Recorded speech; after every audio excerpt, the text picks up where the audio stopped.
This is my case study portfolio on power system reliability. My name is Andrew here. So for our first one, the introduction, it's important that we have reliable power system relays to ensure stability and uninterrupted electricity supply. Relays detect faults and initiate circuit breaker operations, and that helps save the grid and prevent large destruction of important electrical distribution items. One instance to be studied, our case study one, is the 2003 Northeast blackout. As you can see, a large portion of the grid in that area went down. One of the causes was the Zone 3 distance relays tripped transmissions line inappropriately under stress conditions, and following that, a lack of coordination in relay settings led to cascading failures. This was a big deal because over 50 million people across the US and Canada lost power, and there was an estimated economic loss of $6 billion in 2003. There was also disruptions in water, transportation, and emergency services. A couple ways that they could have mitigated these were synchrophaser technology for real-time monitoring, relay coordination using adaptive protection schemes, and investing in grid automation and self-healing networks. Our second case study is the 2012 India blackout, and as we can see in the picture, the red part was the blacked out area, and it shows the equivalent US scale. It was the world's biggest blackout.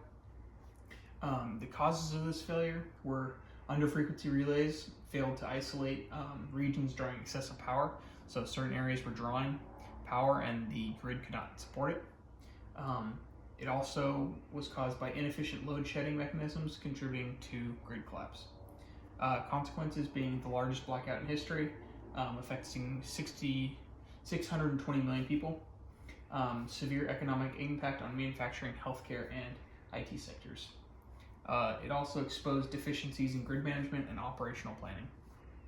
Some of the ways it could have been mitigated were wide area monitoring systems for better situational awareness, strengthening grid code enforcement and penalty structures, and improving relay settings to enhance under-frequency load shedding.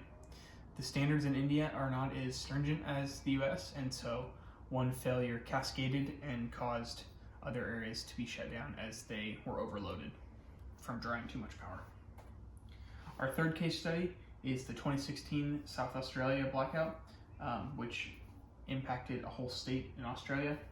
Cause of the failure was wind farms disconnecting due to relay settings reacting to voltage dips, and a sequence of faults led to a statewide power outage.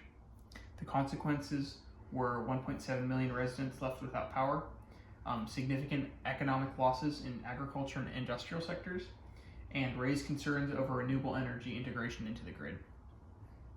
A couple ways it could have been mitigated were modifying the relay settings to tolerate transient voltage disturbances, introducing battery storage and microgrids for enhanced resilience, and improving grid forming capabilities for inverter-based resources.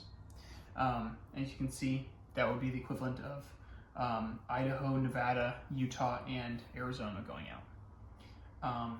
The controversial part being the wind farms is its renewable resources, which normally are designed to assist the grid, and that being the cause of it led to people worrying about the integration of renewables into the grid.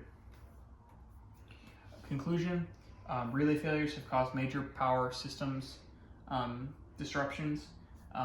We know that engineering advancements, regulatory changes, and improved grid management can mitigate these failures, and future efforts should focus on integrating smart protection systems and adaptive relaying schemes. Strengthening power infrastructure resilience is key to avoiding large-scale power outages. Thank you.